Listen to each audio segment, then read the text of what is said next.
credit, I've been to Japan quite a few times. This is my buddy Randall. He's just coming back from Japan like 2 weeks ago. Last week.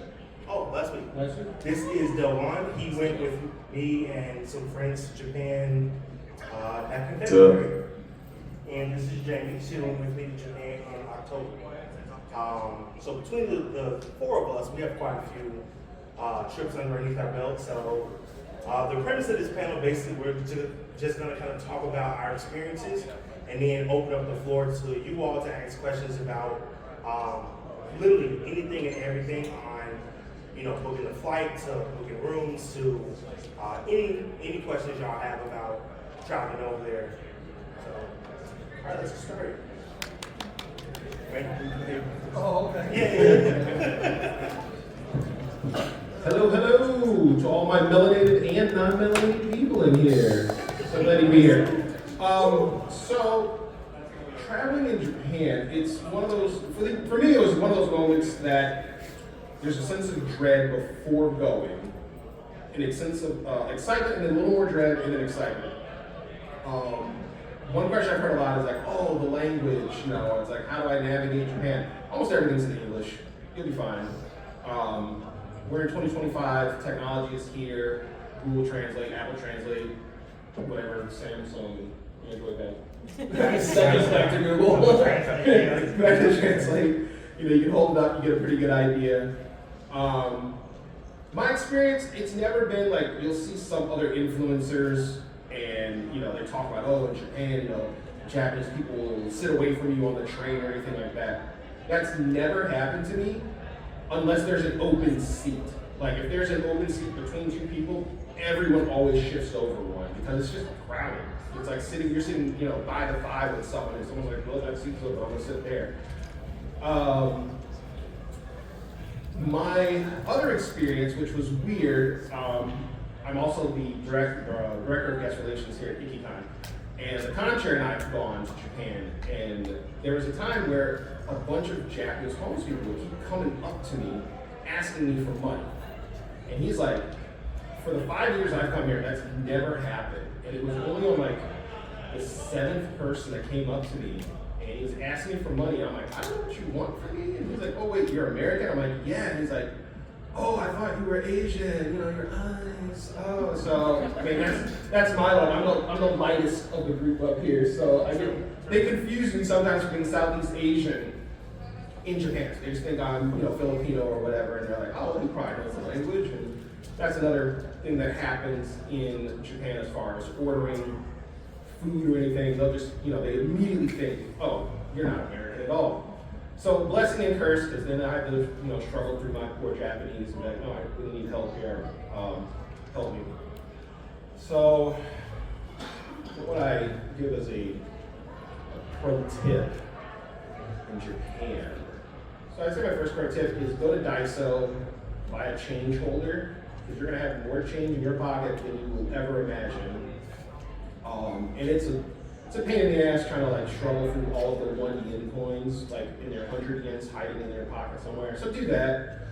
You know, don't book your hotels in major areas. Like, don't do like Akihabara. Don't book hotels around there. They're gonna overcharge you.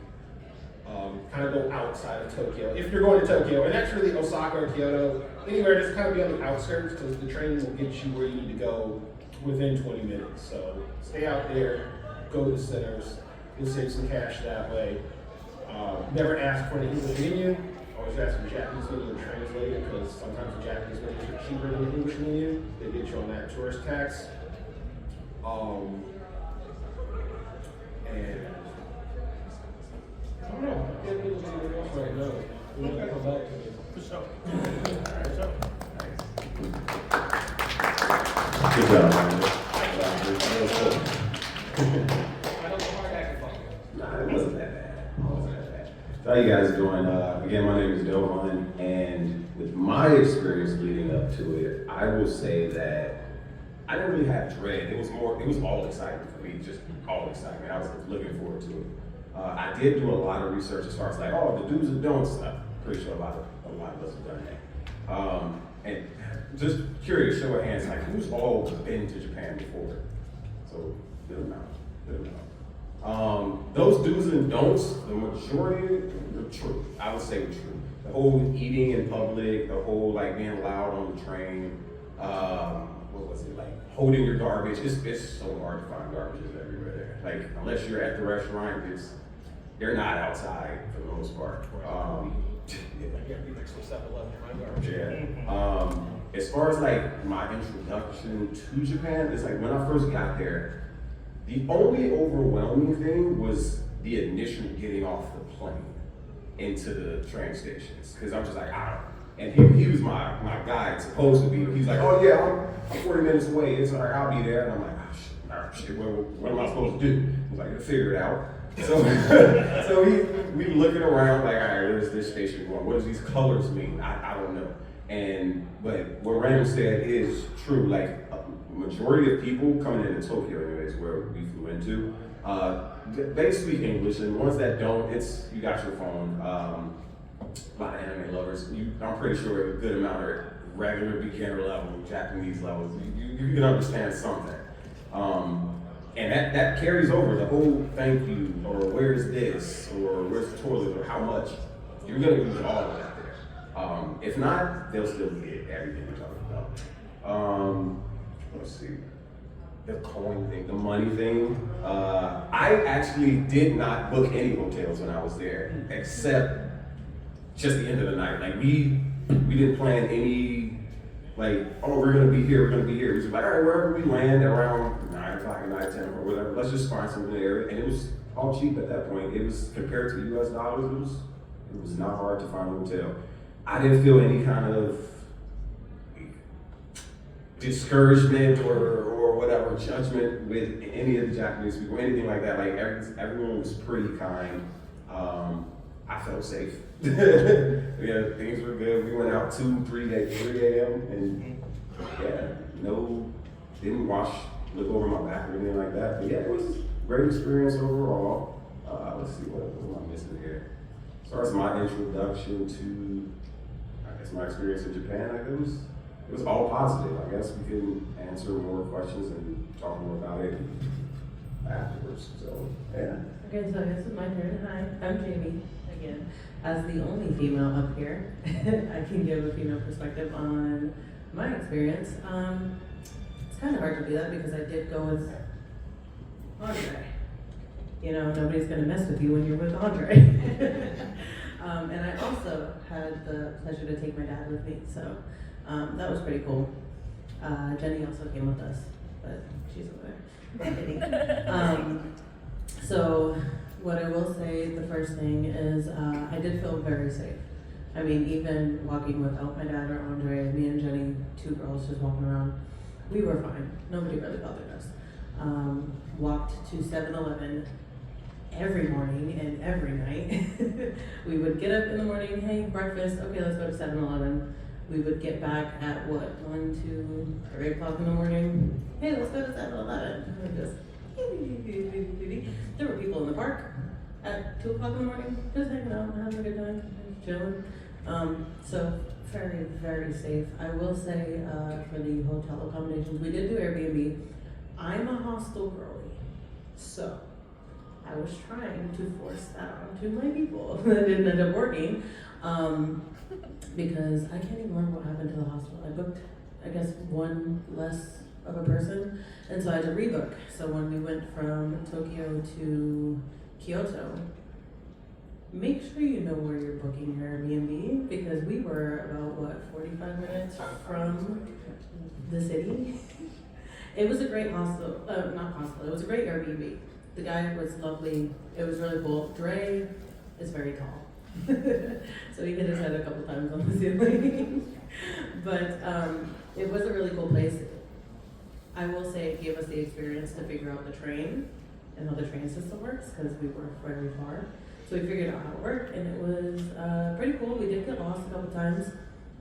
Very lovely people were like, do you need help? We're like, yeah, please help us. We don't know where we're going. And very helpful. It was fine. You'll figure it out. They're more than willing to help you find your way and you'll get to where you're going. I loved our trip. I think my favorite part of the trip was Kyoto. That was my favorite part. We did get stuck in San Francisco for 2 days, A day and a half. a day and a half. We fly standby, so flights filled up, couldn't get there, so we did lose a day, technically a whole day in Tokyo, but still, great time. Okay, that's my intro. I think it's kind of unfair. I think I'm the only one that has to pay for flights. Probably. Loser. It's kind of. Okay, so, again, my name is Andre. Again, my name is Andre. I think I'm the only person up here who has gone to Japan solo. I've done it quite a few times, but bringing my friends with me was probably definitely one of the best decisions I made. To be fair with Jamie, it was kind of Jamie and Jenny, it was more of a, we have months to plan this type of thing, so a lot of our trip was kind of pre-planned. Getting stuck in San Francisco kind of screwed us over a little bit, but for the most part, everything kind of went smoothly. When it comes to public transit is great, it really is. But I will say, if you can afford a cab, it cuts down, especially if you're trying to get a lot done. Especially with Tokyo, you kind of get this sense of, you get overwhelmed a lot because you feel like you have to do everything. Like, I have to get here, I have to get here, I have to get here. When you take the train, it's gonna take a while. It really will. But again, if you kind of budget for it, if that's something that you can do, the Go app for their taxis are fantastic. The drivers are all really nice and accommodating. They get you there pretty quickly. But for Delvaughn's case, has anybody here been to either been to or heard of the Studio Ghibli Museum? Yes? Okay. So, if you've ever tried to get tickets for the Studio Ghibli Museum, it is one of the most difficult things I've ever tried to do. They sell tickets for exactly an hour and a half on the 10th of the month prior, prior. So for us, we bought tickets. I ended up getting tickets in February, meaning that you have to buy tickets on January 9th at 7 p.m. here in America. And it opens at 7 p.m., it closes at 8:30. I logged in at 5 o'clock p.m., and when the tickets opened, I was 69,000 to get tickets for this museum. And I ended up getting basically kind of like I think we went like February 25th or something like that. So right at the end of the month. And in doing so, I called one of my best friends. I was like, hey, wanna go to Japan with me? I got tickets. And so fortunately, he's got a pretty good credit card. So he was able to, come and we had a great time. Some of the best sushi we ever had. There's a place called Sushi Dai. It is on the Michelin star list. If you ever get a chance to go, just kind of put that in there, Sushi Dai. It is at the fish market.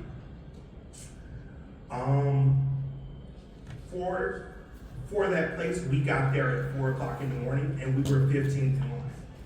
And they take reservations starting at 6. They sold out at 7:30. Yeah, I almost missed it because I didn't want to wake up that early. Yeah, we left. We left. Yeah, we They don't. were just like, oh no, we'll all right, we'll see you later. You sure? They gave me one chance, bro. My girl was just like, no, this is how many times you gonna get this opportunity? I'm like, I guess. And yeah, I'm glad she did that because literally game changer. Like when they compare sushi in Japan versus here, it's game changing. It's a difference. At least that spot that we went to. I can't speak on all of the spots in Japan, but that place. Yeah. Unfortunately, I was trying to have the projector up, but I have a video. My friend, she cried. It was her first time having it, and she literally cried. It was probably one of the best things ever. And as for with Randall and his thing about people confusing him as Asian, I'm pretty sure all you can say I've never had that happen to me. That's never been the occurrence. Also, on the contrary of his, on people sitting next to him to the train, Out of all the times I've been, unless the train is extremely packed, nobody sits next to me. It is probably one of the best things ever. I mean, because it's crowded sometimes, you know, and yeah, they're just kind of like, no, I don't want to sit there. Oh, that's great. I stretch out, you know, I chop for a little bit. It's, you know, it's cool. But again, I will say as a bigger dude, I've probably had 4 concussions. The way I've hit my head on either the train, the Airbnb ceilings, going into some friends' houses. The Airbnb that we had in Kyoto, the ceiling was 5'11". I am 6'3". So imagine walking down the stairs at 3 o'clock in the morning because you have to pee, and you forget that the ceiling is 5'11". Andre woke my dad up by hitting his head so hard. My dad was like, yo, are you good? Yeah. Dude, I know. For anybody in here that is, you know, I'm a pretty big dude, man. I wear a size 18 shoe, so there are almost no accommodations for me when it comes to shoes and stuff like that. For some Airbnbs, they will put it in the description to take your shoes off and put on their house slippers. In my case, I message them early and I say, hey, this is my situation. I can't fix your shoes. If I promise to bring an extra pair of socks and just change at the door, will you allow me to? There's only one time out of all the times I've gone where Airbnb hosts told me no. But every single other time, everybody's always really accommodating, really nice. And again, I've been traveling to Japan since 2011. I've had 3 incidents where somebody was rude or somebody was, disrespectful. And 2 of those incidents were actually airline employee workers, and they weren't Japanese. So they were not. No. And then the one incident, actually no, I take that back forward. The other 2 incidents I did have, they were old Japanese men. One literally sent me into a panic attack because my cell phone died, and I didn't know how to get to where I was going. And he refused to move out of the way. So I could get off the train. And so when the announcer said that the train was going to be express, I freaked out. And I picked him up and I walked off the train with him. 'Cause I didn't know what else to do. Like, I was terrified. And then I booked it off of this platform just in case. And then the second time, I was going to a Docomo, which is like their cell phone company, and some old dude didn't want me to come in the building, but one of the workers kind of moved him out the way. But other than that, I've never really had any bad experiences. Racial profiling is a crazy thing. Myself and Jamie and her father are all black, and Jenny is Mexican. And we are all walking to a 7-Eleven in Kyoto. And the lady in there was kind of like, oh, hi.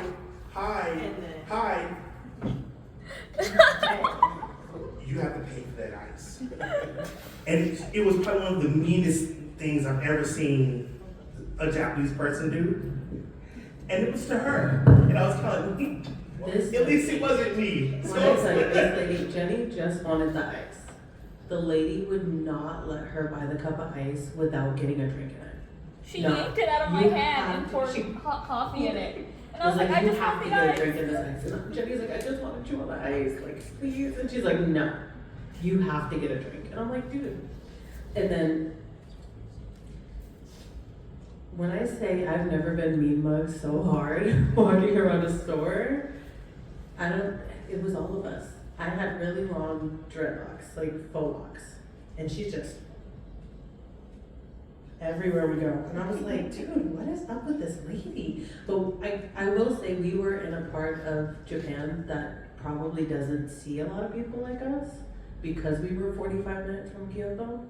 So I give her the benefit of the doubt. She was just like, she was a scary old Asian lady. She scared the crap out of me. But before we go into questions, I will say, I think, I got a question.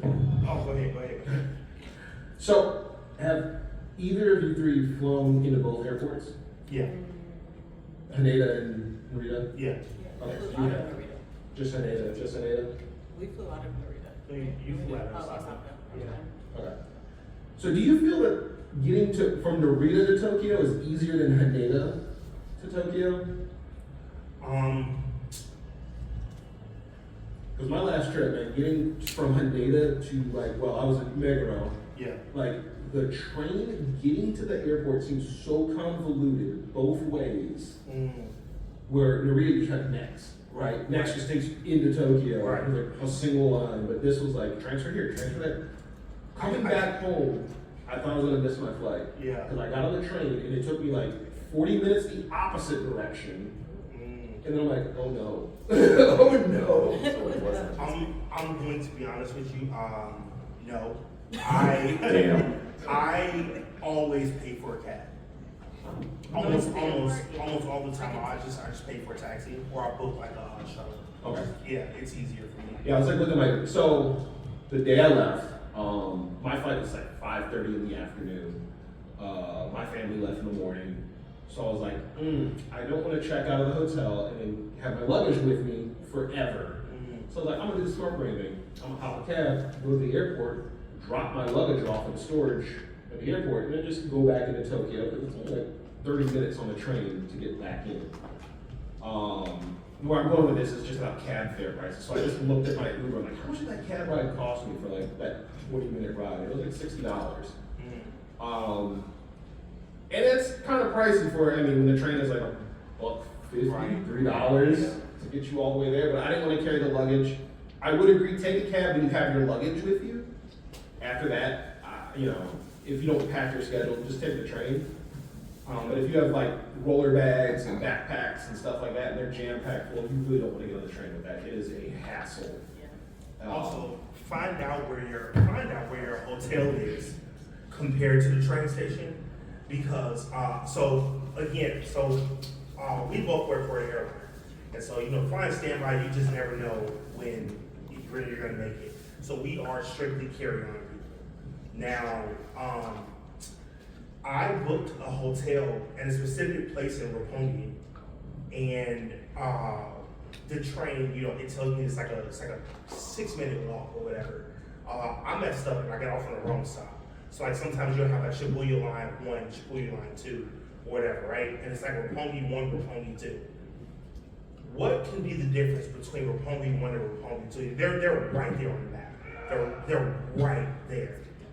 I get off on Roppongi 2, and my GPS goes from a 7-minute walk to a 45-minute walk.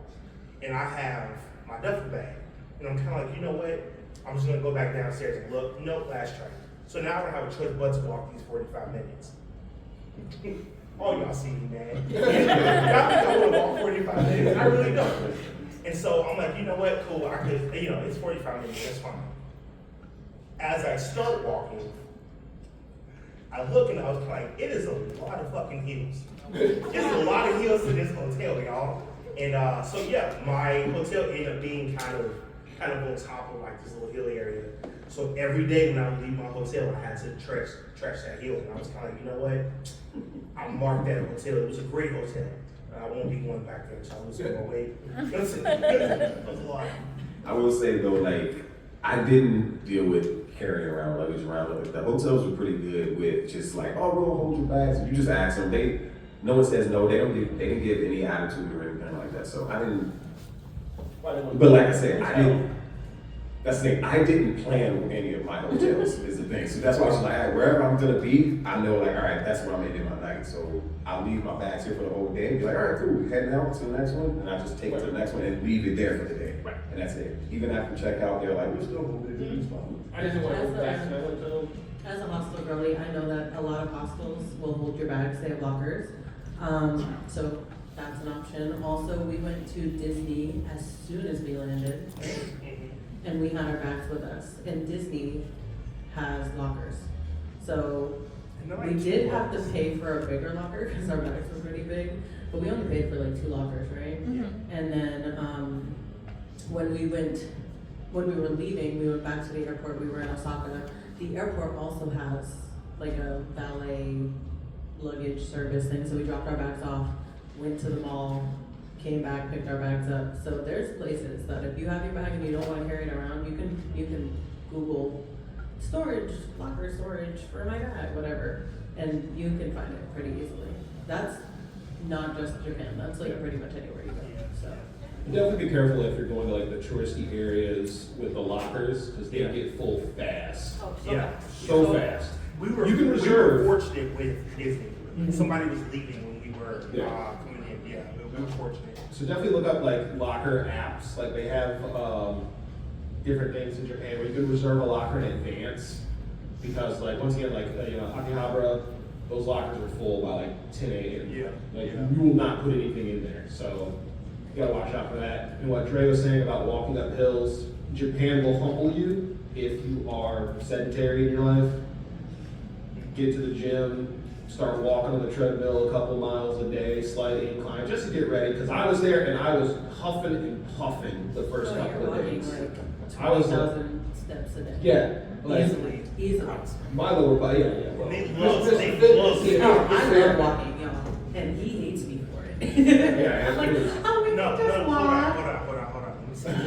So it's not that I hate her for walking, it's because she walks confidently in the wrong way. She will be like, oh no, it's this way. No, I know it's this way. And we will walk for 15 I'm minutes. always right. And then she's like, oh no, actually no, it's this way. And I'm like, we would just walk 15 minutes in the opposite direction. She's like, it's fine. You're getting Who said that? steps in. You're Who fine. said that it was fine? No, it's not. You're fine. We're exercising. No, if I want to exercise, go to the gym. Have Regardless. either of you two been to Disney? In Japan? In Japan? No. Who's a Disney fan? A couple people. For the price of Disney here, you can go to the price of Disney in Japan for like a week. It's $85 a ticket. Yeah. It's so cheap. Yeah. That's one thing that I will, there's a couple things that I will say when you go to Japan. Do Disney. We did Disney Sea. We didn't get to do the regular side of Disney. We didn't have enough time. But we did Disney Sea. I cried. Actual tears. I will tell that story in a second. But Disney Sea, if you go to Kyoto, do the temples.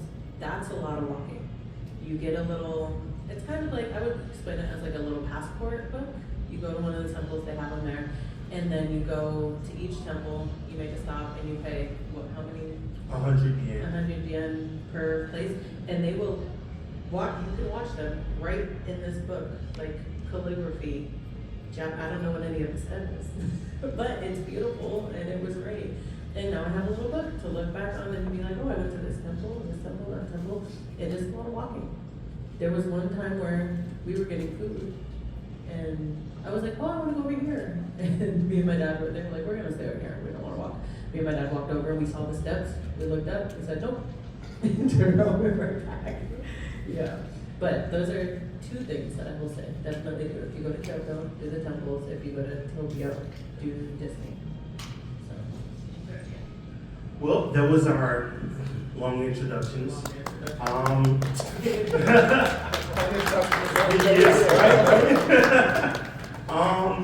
Now we would kind of like to open up the floor for anybody who has questions for, any and everything for Japan. Yeah. All right. I'll be specific one. For sure. You say it's a lot of walking. I am asthmatic. Is it easier to breathe the air there or not? Because I know I struggle sometimes where I go places. Okay. I'm asthmatic. It's not. I feel like, honestly, the air's better. Like, I feel like it was crisper. Everything's better. Everything's better. Yeah, I didn't have to use my inhaler at all. The water is better. The earth is better. Yeah, no, it wasn't bad at all. Even walking up the hills and stuff, it was fine. Don't leave your inhaler at home. Take your inhaler with you everywhere you go. But yeah, I didn't have to use it at all. And I have cold-induced, active-induced asthma. And I was fine. If I may ask a second question. Yeah, go ahead. I am also, I am not 6, I'm 6 foot. How often would you say was a problem not only getting into places, but finding clothes? Finding clothes has never happened for me. to be fair, I also haven't looked very hard. I looked in 2015, 2016, and I never tried again. And I went to a few stores and it was kind of like, yeah, no. One lady told me that I would have to go to like one of the like sumo stores. Yeah. And I was kind of like, oh, okay, because it's basically like a 12X or some shit like that. And I was like, all right, well, it is what it is. I'm gonna add on to it. Like I'm average build, I'm 5'9". So like, and stuff there was still on the snug side, like little bathrobes and things like that. Even the slippers, like I wear 11, but I don't know what's the average size there for shoes, but those I still didn't really fit. My toes kind of just hang out the side, out in front of it. So you might have a hard time there. Yeah. Seats are small. Hold on. Seats are small. You know, you're not a big dude. Don't calm down. No. So as a big guy, shut up. That's the point. Like I was struggling in the bathrooms though. I want to say that Yes. the bathrooms. So I will say a specific Bathrooms are fine. incident that I had at a mall in Yokohama was that I went to a restaurant and sat down, and the server kind of stared at me for a little bit, and then he was just kind of like, well, if you can sit in the corner in the booth. I was like, okay, like whatever. And he puts me in the corner of this booth, and he takes all the chairs away, and he has to move 2 tables together so that I could fit. Because the table, I kid you not, man, it was like, you remember the little desks that we had in school, how they were like that big? That's kind of what the tables look like in this restaurant. Unfortunately for me, those tables also weighed like 40 pounds. So as he's moving these chairs, he's making a ton of noise. So if you can imagine, you have a pretty quiet mall, and then all of a sudden, all you hear is scraping. So now, all I'm trying to do is get a pancake. That's it. That's all I want, man. I just want a pancake. And then I turn around and I look, and I see like 17 people just staring inside this restaurant. Just kind of like, so what's going on here? At the time, I was dating somebody from there, and she comes to meet me at the restaurant. And as she's walking in, people are just kind of like, who is that? She told them I was a football player for the Chicago Bears. And that spread to some people, and so now I am trying to eat, and there are people outside taking pictures. And I was kind of like, look, y'all. And so as I'm leaving, the guy, he was like, oh, no, it's free. So I took that and I milked it for the rest of the day. I did. It was like, oh, so what do you do? I was like, oh no, I play football in Chicago. I'm from Chicago, so my passport says Chicago, all that. And so yeah, I got a ton of free shit that day. And I was like, I'll take it. But it's capitalizing. As a Go ahead, ladies first. as a female, we went shopping. I don't think I bought any clothes. I did buy a kimono. I brought home a kimono, one for me, one for my stepmom. And it wasn't really hard to find things that fit us. I will say, their sizes are a lot smaller than ours. My dad picked up a medium. He's like, you think this will fit your sister? I said, not at all. Not even, I was like, that wouldn't fit me. That wouldn't fit her. That wouldn't fit the baby. My baby sister's 12. I said, that wouldn't fit her. So, extra large is where a medium is. They send you to the fat girl store. They're like, oh, you gotta go over there. Fortunately, Japan is a lot more forgiving towards bigger people than Korea is. Oh, yeah. I say that because Korea will have a store that literally says fat. Oh, yeah. Or fat girls.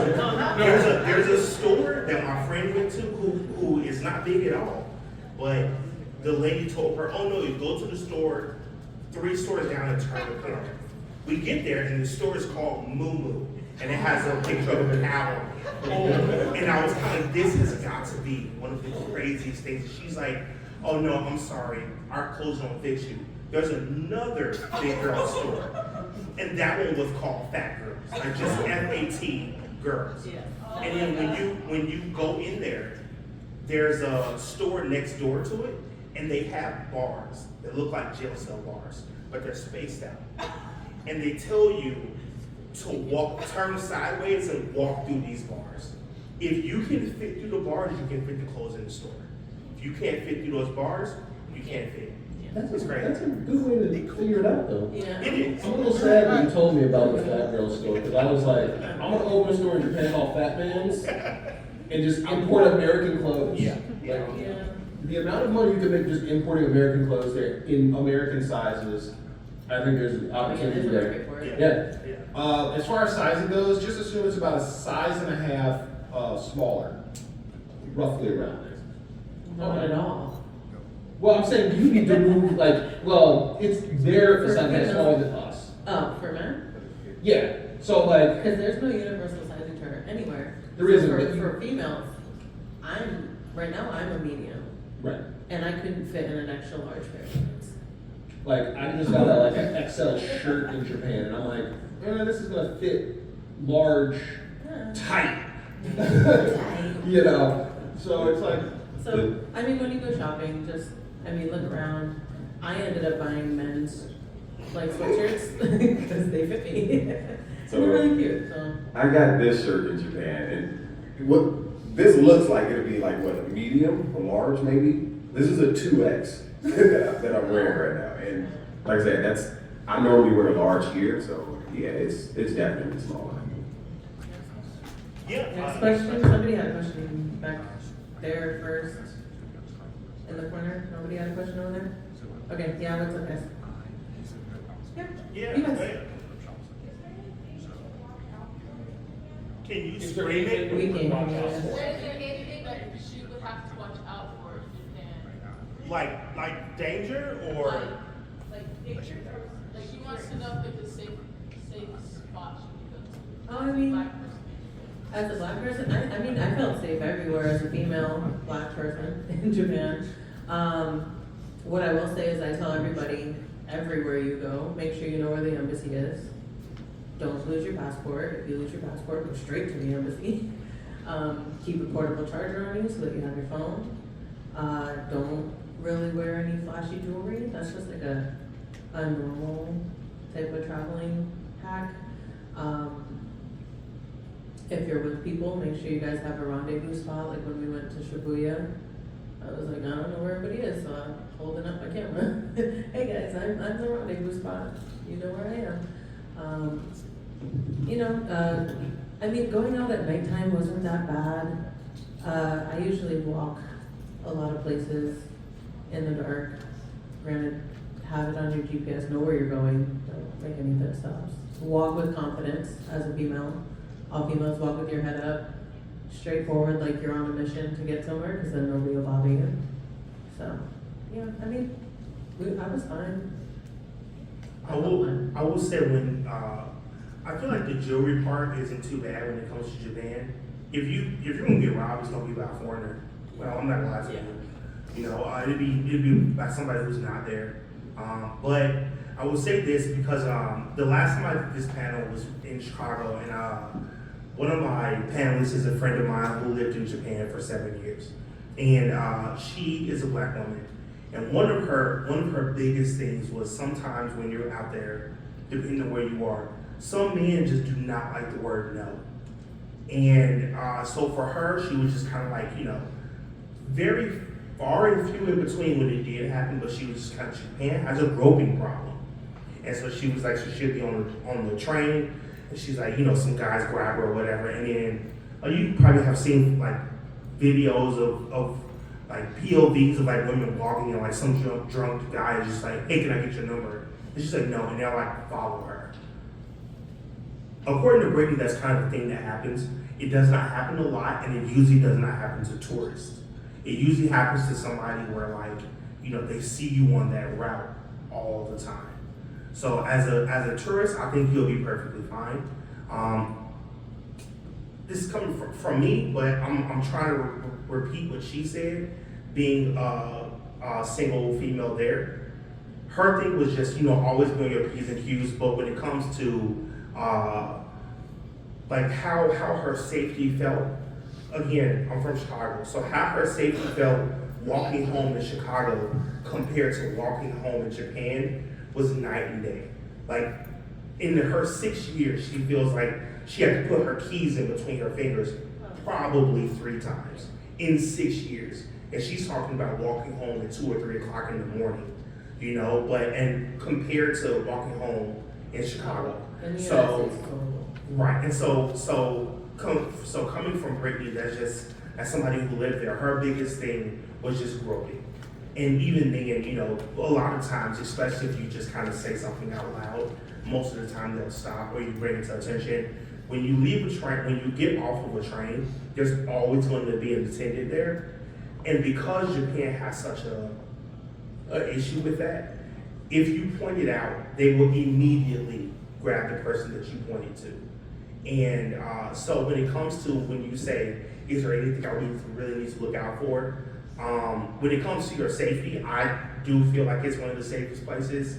That's probably one of the biggest things you have to worry about. But I also would say, you know, just because it's known to be a safe country, don't, you know, walk with your phone out your pocket or, I still feel like you should still use your common sense around you, you know? Yeah. Be aware of your surroundings, always. Like everywhere you are, be aware of your surroundings. But like, I think as a solo female traveler, Asia is the most safe place I've ever felt. So, yeah, I would say that I've been to Thailand, I've been to Korea, I've been to Japan, I've also been to Brazil, I've been to Mexico, I've been a lot of places. Asia is the most safe I've ever felt. So, next question. So when I go, me and my friends, it's gonna be our first time going. So say, I feel like the first step is the most nervousy. So you get to the airport, you pass customs, you get your bag. What's the first thing you're supposed to do over there? What kind of cell phone provider do you have? I got AT&T. So Get a SIM card, get an eSIM. If your phone is capable of an eSIM, I would get one of those. If why? yeah, get a Wi-Fi pack is cool too. But if your plan includes an international plan, I think you're fine. So I have AT&T as well. I just called my provider. She's like, hey, I'm going to Japan. Anything I need to change? She was like, oh no, I'll just put you on the international plan. And I think it was like $30 total, something like that, or something like that. It wasn't a lot, and they were just like, okay, you can make all the calls you want, and you have this amount of data. And I wasn't gonna go over that limit at all, and you were fine. Okay, so Yeah, just call your provider. Also, call your bank and tell them that you're leaving the country because your cards won't work if you don't call them. And you get over there and it's 3 o'clock in the morning here, and you're like, well, I don't have any money to do anything. So Sometimes that depends on the bank that you it does, have. and it also depends because- on the ATM that you're Yeah. going to.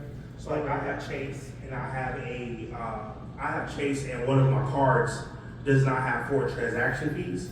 I don't have to call Chase when I'm using my card outside the country. But when I'm trying to use my debit card for a different bank account, for a different bank that I have to call. Make that call the first time you go, and they will tell you, oh no, you don't have to call us. And so when you leave the country every time after that, you know.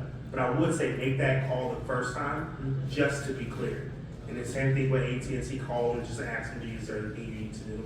Because the last thing you want to do is be like her and come back with a $300 cell phone bill. Either stop by your bank beforehand, get like $100 out yen, or you can get to a ATM, any 7-Eleven ATM, you can just get cash out there. The exchange rate is pretty good. Yeah. The fees are really low. Right now, the yen is super weak. I think it's almost like 56 cents to 100 yen right now. When I was there last week, it was like 66 cents. So if you're traveling the next couple of months, you're probably the best spot you'll ever be in. You can buy more, like your purchasing power is going to be insane. Compared to like 7 years ago, Yeah. it was like Yeah. $1.10 and stuff. Yeah. So something. I have a picture of me and Jenny holding up all our money like it's Monopoly money. We're rich. So in 7-Eleven, you can like convert there. Yeah. So you can literally put your debit card in the machine at 7-Eleven and then take out cash. And they're just like, hey, you may have like a couple of dollar fee, $3-4 to do the conversion, but there's like, if you go to Haneda, there's definitely a 7-Eleven machine, like next to where all of the Wi-Fi people are. Yeah. You just get money right out there if you didn't do it at your bank here. Because that was kind of my second curious question. Like, so I'm like, do I get in here, or do I convert? Do I take USD there? It depends. I mean, you It can check the depends. you can check the conversion rate of your bank. Like, you may have a better rate there, but usually not. Yeah. You just do it And there. if you do convert big bills. Big bills? Yeah. Yeah. Do you have an iPhone? The Galaxy. Okay, cool. Thanks. But, okay, did that Okay. one. Speaking of that, you may want to try to put like a Suica card on your phone early. Like, you can do that here. It doesn't work for. It doesn't work It's for Galaxies. Oh, Yo, that's why I asked that question. But so for a while, Suicas, whatever. For a while, Suicas were discontinued because during COVID they ran out of chips. But they did, as of March of last year, May of last year, they recontinued the Suica cards, so you can get one. I have a Suica card that I got. A physical card. Yeah, so I have a Suica card. I don't have my passport on me, but mine is in my passport. I got mine off of Etsy, and they sell Suica cards with 500, 1,000, 2,000 yen already preloaded on it. So if that's the case, you can buy it that way, or you can, now that they're no longer discontinued, when you get over there, you can just buy one. Your Suica card, you can use that also sometimes at convenience stores too. What I can say about my Suica card is I loaded it up with like 1,000 yen and I didn't use any of it. I couldn't figure it out, so I just used cash in my card. the entire time. I burned, I don't know, probably 5,000 yen on my Suica card. Yeah. Because I was just training every Yeah. Yeah, I couldn't figure it out. So I think I'm the only one that didn't use the Suica card at all. I just used cash for everything. So it was, like they were saying earlier, it was really easy to get cash on the ATMs. 7-Elevens were everywhere. And all those coins, and it was a way to get rid of my coins. Yeah, you're gonna end up with a lot of things. Yeah. Thanks, because I feel like me and my two friends, the minute we cross customs, we're like nerds. We're like, what should we do first? So I appreciate the answer. Yeah, no Yeah, problem. absolutely, of course. It can definitely be overwhelming sometimes, especially if you're extremely excited for something. If you're extremely excited for something, as soon as you get over there, it's kind of like everything hits you at once. It's like, oh my God, I'm here. So that is probably, it will be extremely exciting, and then kind of going from, if you want to take the bus to your hotel, if your hotel has a shuttle service or whatever. I mean, man, this was in 2014, I think it was. The bus from Narita to Yokohama was like $100, but it got you there like within an hour or whatever. But having luggage and stuff with me, just loading it up on the bus and having the bus drop you off right in front of your hotel. Personally, I think that's worth the price. Just because, depending on how long you're there. When I did that, I was there for almost a month. So I had a luggage with me. And so it was just kind of like, well, I don't want to lug this around the entire time. Right, yeah. You pay for convenience. Yeah. So I would also say if you're budgeting, if you are trying to budget for your trip, I'm always a fan of budgeting extra for transportation. Just because there might be a time, like, for example, when we were getting ready to go to Team Lab, or to Team Lab Planets, which is a museum out there. No, not you. We were getting ready to go to Team Lab Borderless. We went to Team Lab Planets. To Team Lab Borderless, we were kind of, we got out of one exhibit, and then it was gonna take us almost 45 minutes to get there by train, and our appointment for Team Labs was at 2 p.m. So it was like our train wouldn't even get us there until 2, so we would be late. So the cab got us there in 30 minutes, but it was also like $60. Split between 4 people is not bad. So we just paid the $60 and got there 15 minutes earlier. So I would always say, kind of, especially if you're going with a group, throw in a few $100s to budget in, like just in case something happens. Let's take a cab. We have the money to take a cab where it won't hurt us later. So. got time for like one more question? Yeah, it's only 6:30. It's only 6:33. I'm 7:30. Yeah. We got a lot of time for more questions. All the questions. Oh, hold on. She raised her hand. Get it. Is there a tourist trap that you thought wasn't worth it? That I thought was not worth it. Tourist trap. Tourist trap I thought was not worth it. The ramen spot you was That one was. Yes, yes. That was disappointing. What is it? Ichiran ramen or something like that? Ichiran. Yeah, who said that? Somebody Yeah, like yeah, that. yeah. Yes, Yeah. yes. The Ichiran ramen in Shinjuku. There's kids in here. I cursed before. I'm trying not to curse again. It's horrible. It is like I just did not like it. Now when we went back to we went to Ichiran. I went to Ichiran again, and it was not that bad, but it was in Ueno. The Ichiran in Shinjuku was not good. I feel like they were just trying to hurry up and get you out, so it felt very rushed. Yeah. Yeah.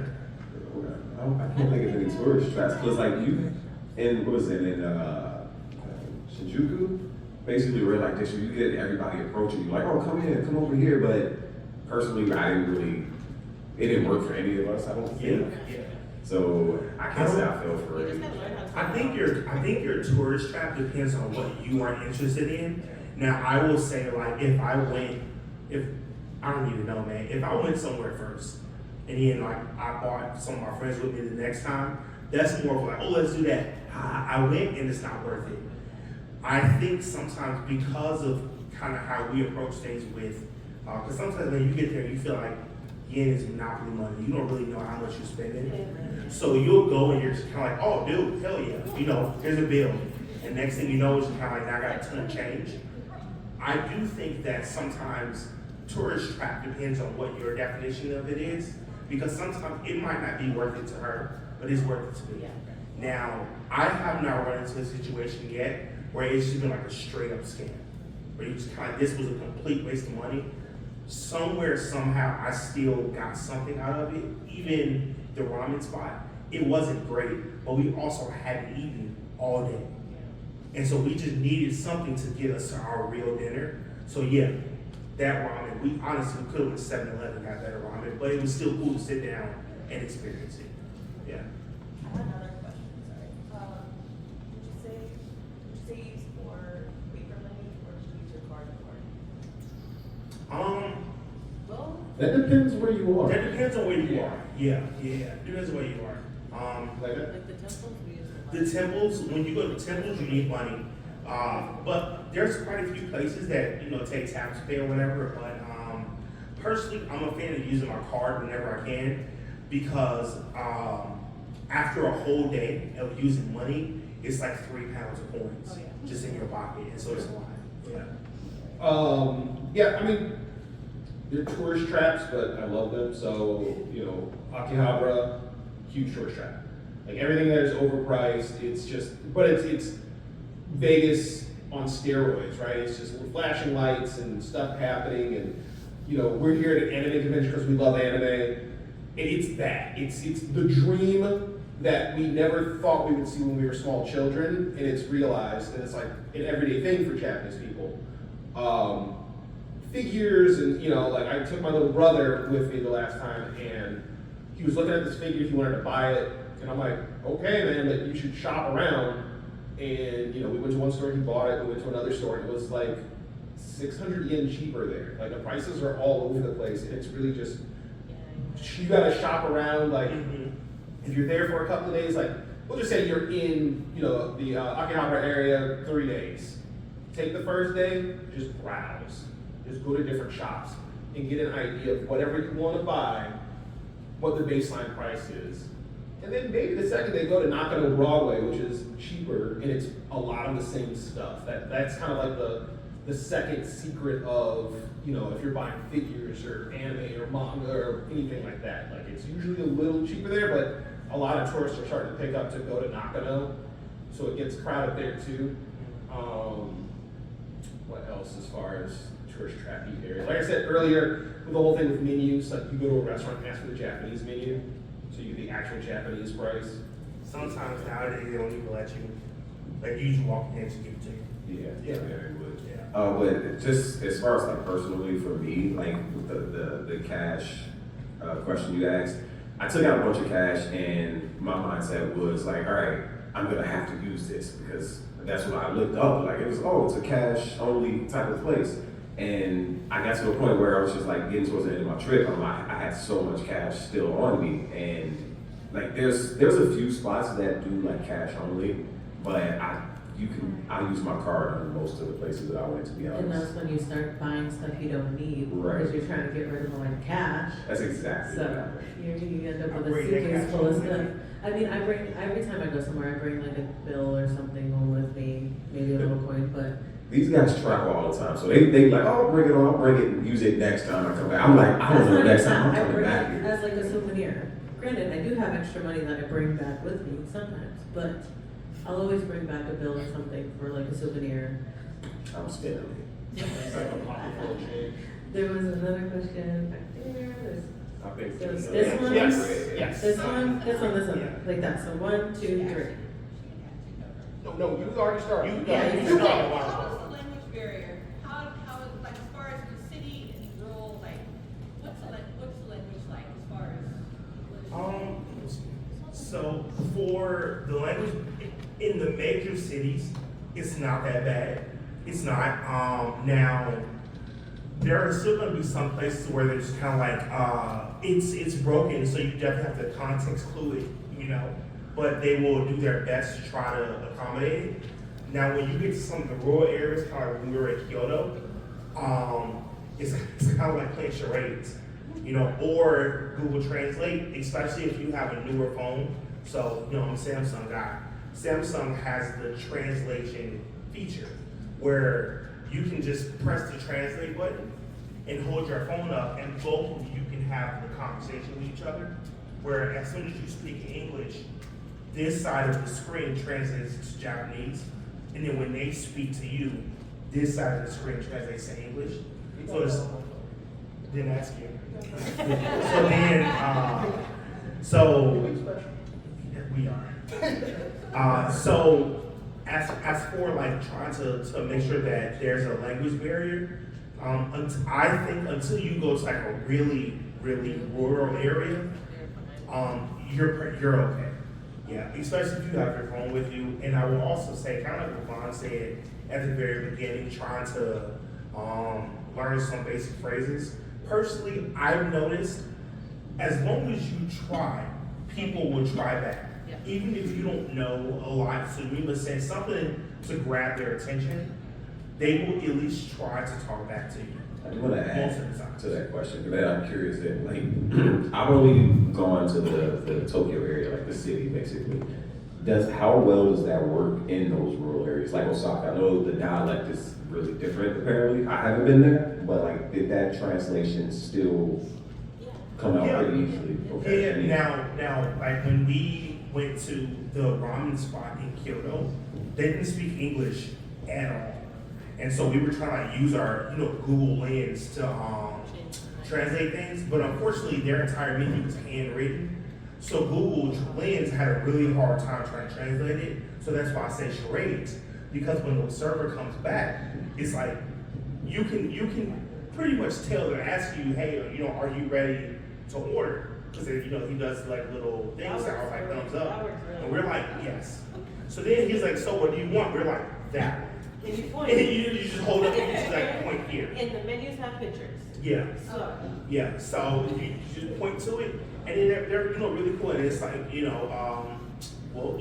to go box, just kind of, whatever. They don't give to them. They don't do to go. Yeah. Well, there's more Some places. places do. Yeah. But the place, we went to this place called Tiger Gyoza, the food was so good, I got seconds. I was like, oh, can I get a to-go box? They said, we don't do that. Yeah. Speaking of Tiger Gyoza, no, I'm just kidding. I mean, if you want to feel fancy and you're going to point at something, you can also go to a kore, which just means this. This. And that'll get the point across. I mean, even, there's a lot of picture menus. Some of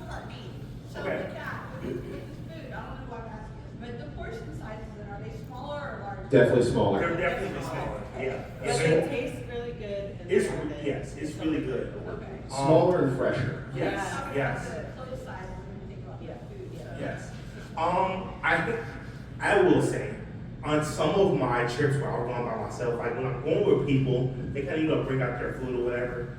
There have been instances where I've gone somewhere and I ordered, and the server will look at me, they'd be like, man, you big guy. I'm like, yeah. It was like, okay, well, they'll bring me extra food sometimes. And it was kind of like, is this good enough? I was like, yeah. There are also times where like I've checked into hotels. I've checked into a hotel before, and when I came to check in, the lady looked at me and she was like, oh no, no. And I was like, what? She was like, the room you booked, the bed is too small for you. And so they were really nice about it because they could have just took my money and be like, screw you. But she was like, hey, you won't fit the bed. So they had me upgrade. And out of curiosity, I was like, I want to see the bed that I would have got. It was comparable to like a twin. And the length of the bed was like maybe 5'9", 5'10". Yes. Again, I'm 6'3", so I was kind of like, I would happily pay the upgraded fee. But most of my solo trips, some of them are nicer and they'll give me extra food or kind of accommodate me and put me somewhere else where I'm not struggling as much to sit, because some of their chairs are really small, stuff like that. But usually when I'm with my friends, just kind of, well, you get what you get, so. But no, they're pretty good out there, yeah. Thank you. Who's next? This over here, yeah. Sorry, I'm like for a second. What would you recommend like wearing while you're out there, like shoes, clothes, whatever? So shoes, I say wear sneakers, very comfortable sneakers, because you're walking a lot. Very comfortable sneakers, that's what I had on the entire time. I wore the same sneakers the entire time we were there. We went in October, so like a light jacket. I guess the summers, I haven't been there in the summer, but the The summers get summers hot, are right? horrible. Andre's a bigger guy. I sweat a lot. I run hot all the time, but you look at the weather app and it's like, it's 97 degrees, 100% humidity. And so it's just kind of like, this is, bro, you might as well, because that's how much you sweat. And it's so, during the summertime, it's very, very humid. During the fall and winter, I would say they mimic us very well when it comes to the seasons.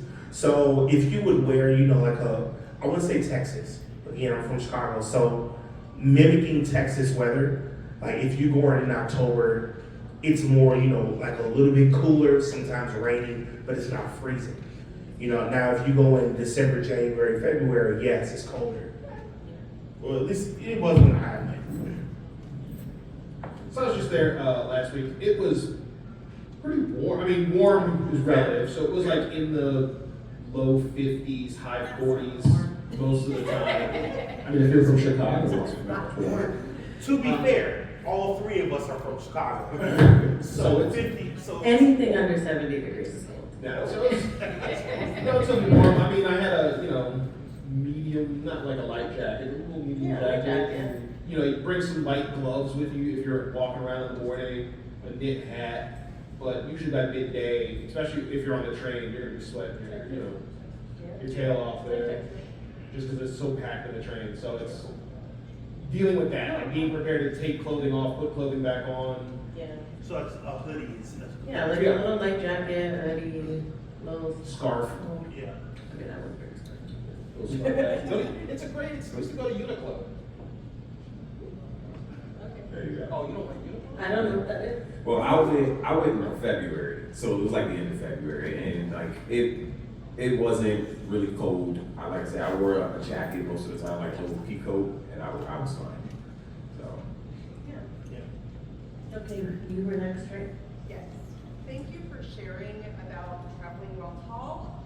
Oh, yeah. My partner is 6'7". Oh, yeah. So, as we plan, should we plan, like what things around taking cabs, taking buses, taking trains? Okay, so taking cabs sucks. So I have to sit in the front seat every single time. You know, and I think there's been like one where the guy like put the seat all the way up, and I was able to fit. But Which cab? Which style? Go. Oh, they do have a van. Right. Like they have a Go, like the Go app. They have a van that is kind of like their version, like Uber Black. Use that, but obviously that comes at a higher price.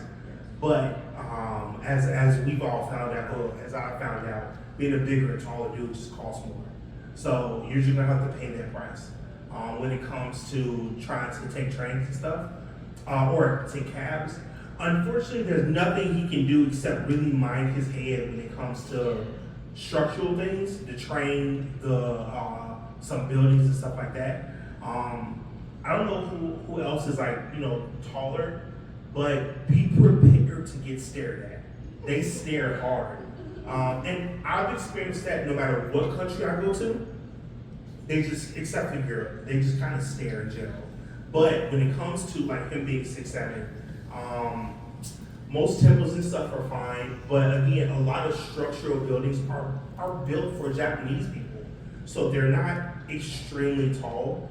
If you are going into somewhere in the country, like the rural areas, the city you might be fine. Honestly, the city might be fine because you're going into malls and stuff like that. But when you go into smaller rural areas, temples and stuff, always please pay attention, because sometimes you'll turn the corner and go into a room, and the room that you're in is like 6'9", right? And you'll turn the corner, bend down to go into the next room. When you stand up, that room is 6'1". For whatever reason, they just kind of alternate. But again, the average person over there isn't that tall, so they don't care how tall the room is. But for somebody like us, it's just kind of like, even there's just certain things where it's just like, hey, do you want to go here? No, I don't, because I'm about to be extremely uncomfortable and my back is about to hurt. So I don't want to do that. So being tall it's definitely something he could think about, but I wouldn't let it hinder you. It's just more make adjustments. Now when you're trying to take transport, if you do decide to go cabs, always opt for the bigger option, because he will be miserable if he can even fit. I'm 6'3" and I barely fit. So 6'7", he definitely won't. Yeah, it just kind of reminded me of that story. Like when we were out there, this is like being in Japan, traveling in Japan while being black, basically what this is. But I think the height that you are gets more attention than just being black. Like I remember one time we were walking down the street, like you had like a group of guys kind of horseplaying. So they were kind of like jumping around playing on some fire hydrant or whatever. We were in Shinjuku. And so of course they're drunk. So one kind of stumbles and comes face to face with Dre, and he looks up, whoa, so cool, like kind of just like flabbergasted. And I'm like, I don't think it's because you were black. It definitely wasn't, because they saw me. They saw other people there. Like it's because you're big. It's just because you're big. So I think the height, yeah, he's definitely gonna get stared at if they're not used to it. Like I said, I'm 5'9", and I'm kind of on the taller end there. There were people taller than me there, like as far as guys, but it's not a lot. Same for you, you're like 6, right? Yeah, so it's 5'9", I'm on the taller end of things. So yeah, 6'7", he might struggle a little bit, but I'm sure he gets that here, doesn't he? So yeah, he'll be fine. Like in Tokyo, the only time I banged my head was actually at an Airbnb. Like the hotels and stuff are typically in the touristy areas geared towards tourists. 6'7" tourists though, mileage may vary. He struggles getting into my Subaru, so Yeah, right. But yeah, like the whole time, every cab that I had while I was in Japan was like the vans now. Like those are super prevalent. Maybe it was because I was using Uber as an app because it still works there, but it just goes through their taxi service instead of like personal drivers, because that's not allowed. But every one of them was a taxi van. It literally says like taxi on the back of it, like the badging for the vehicle. And they were pretty comfortable. Like he wasn't low ceilings or anything, so that would probably be the best for him. Okay, Sergio, you had a question. Oh yeah, so I just had, whenever you're traveled to Japan, have y'all ever stayed in one of the more traditional Japanese onsen hotels? And I doom scroll. I watch most of my videos are traveling or food, but it just seems maybe I'm just worried that maybe they're too hyped up. I'm a big dude. Sometimes I get aches and back pains, whatever. So I like a nice hot. Yeah, I ended up there by mistake. Like, I didn't know that that's what it was. So I just, like I said, I didn't plan it in my hotel, so I booked it like, all right, this is a good spot.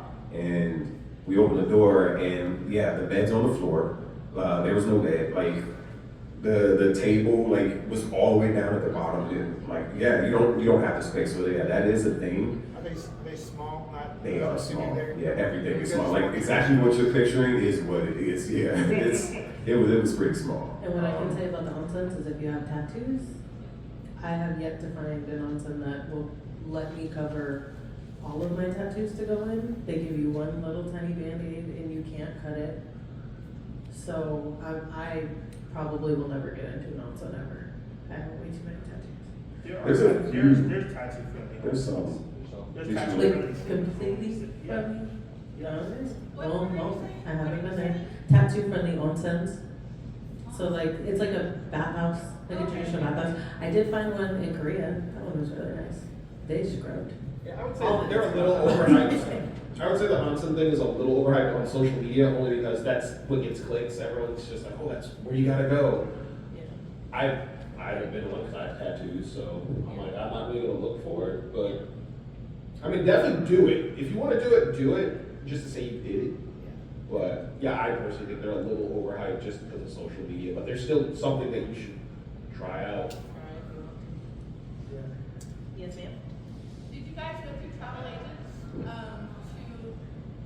And then also, did you book your room once you got there? Did you book it before you got there? Okay, so, two parts to that. No, we didn't use a travel agent. Okay.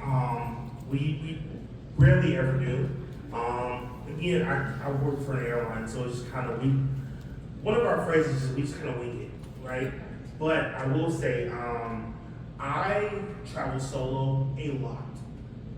I am sometimes still learning how to travel with other people. When she and I took our first trip, it was to Italy. I'm the type of person, I book my room when I land in the country. I'm kind of like, well, I don't really know where I want to stay. So I just, and again, I'm a duffel bagger. So I just have my duffel bag, I'll walk around, like this looks like a good spot.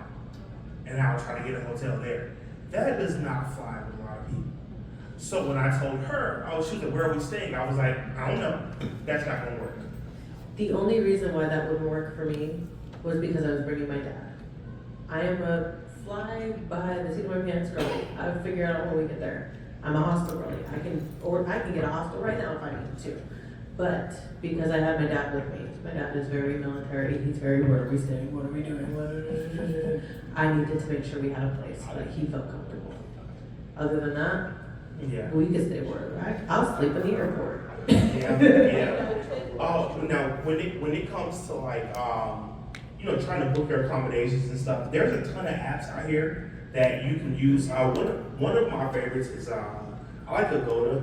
Agoda does very well, but personally I try to stay at Marriott's now just because I have the points.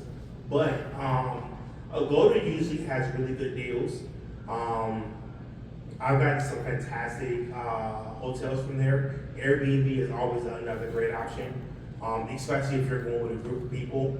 Airbnb, and I think you also get a really unique experience by staying inside of a neighborhood versus like, oh, we're gonna stay in Akihabara, and then you just leave there and you just go right into the hotel.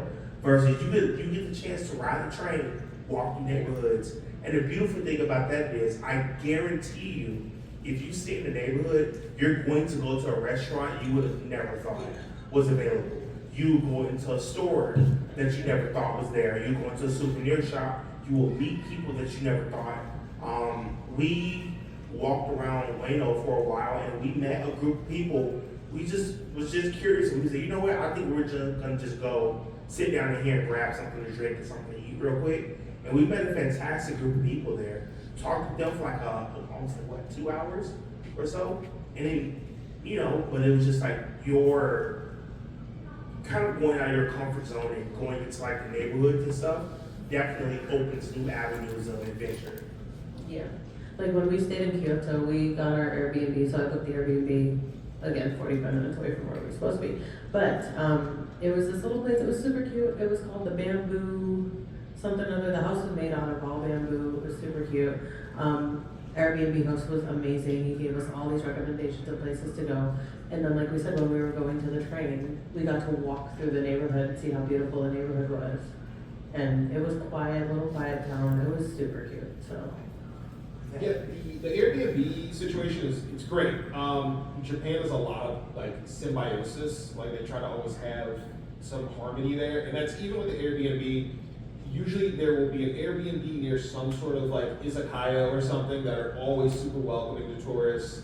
They'll have like a free happy hour where it's just like come on in, get a beer, get a strong zero, order some bites, and it's they're just like so happy to see you there, and just hang out. So definitely look at Airbnbs if you wanted that more local flavor. Yeah.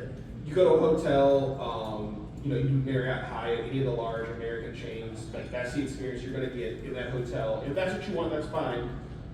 You go to Japanese hotels, you're gonna have a closet. Literally, like my last hotel is just like a 2-foot walkway to a counter. My bed was in there. The bed's pretty flat. Somebody texted us, you needed some help? And the Japanese hotel experience is fun too. The breakfast brunch was great. It was like 1,000 yen, which is about $6. Appreciate it.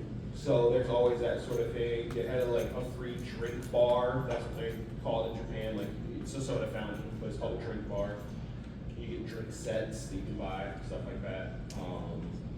But yeah, I would say definitely check Airbnbs first, then hotels, and try to stay away from the hotels that are like dead center of any city that you're visiting. Stay on the outskirts, just you can kind of travel in. It'll be a little cheaper if you're on a budget. If you're not, if you're just balling out of control, then just go for it. Be in the center of Aki or whatever, and just go.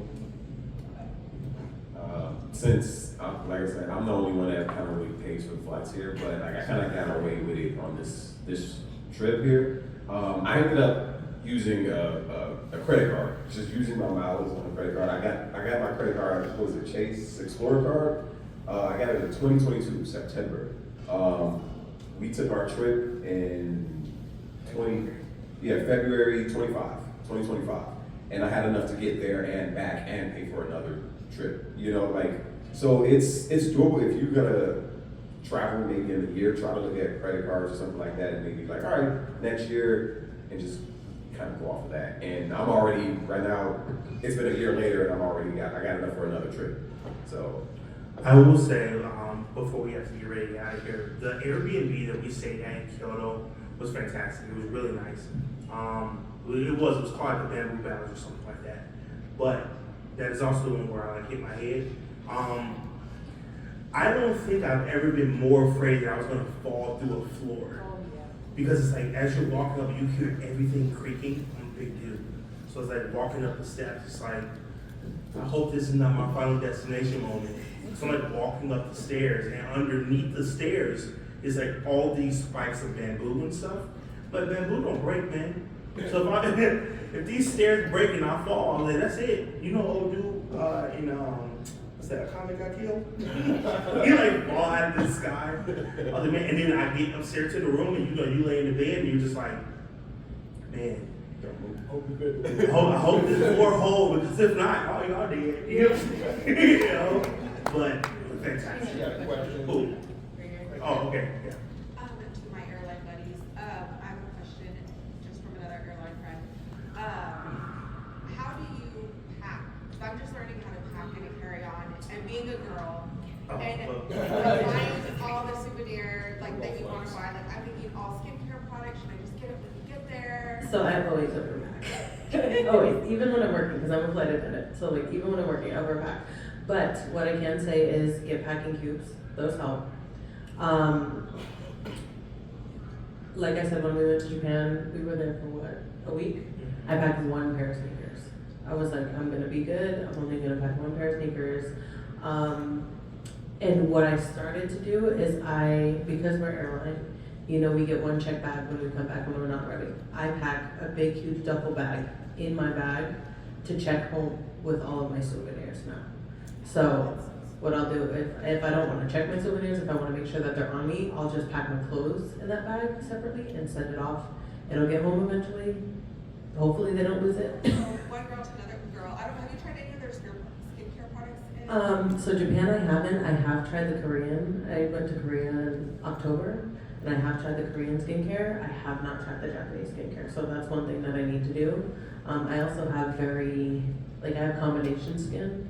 So I'm kind of like stuck in my routine. I'm always scared to like go outside of it. But I've heard really good things. Yeah, I say do it.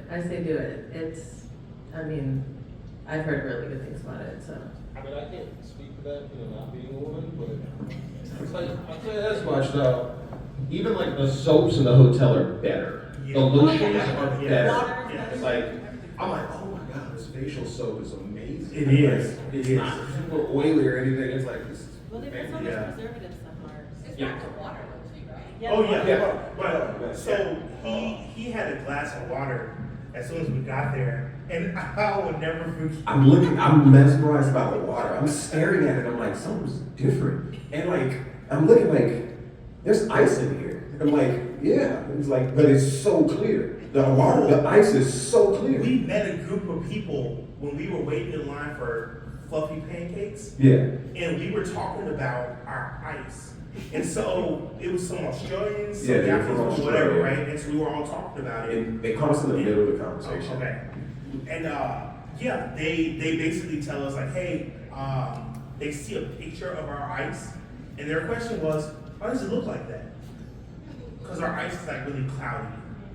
That's Yeah. not how it is over there. It's like clear.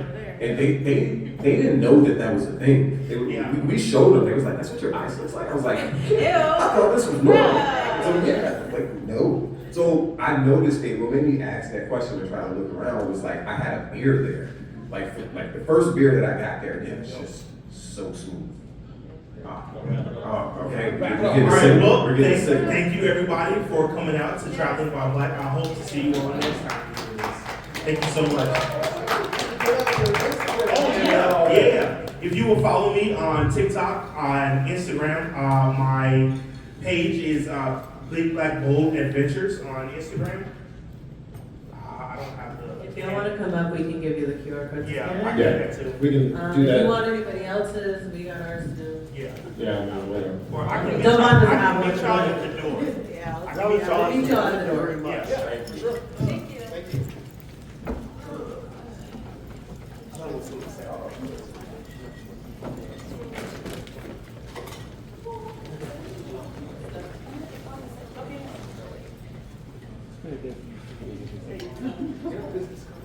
I can give you my social media though.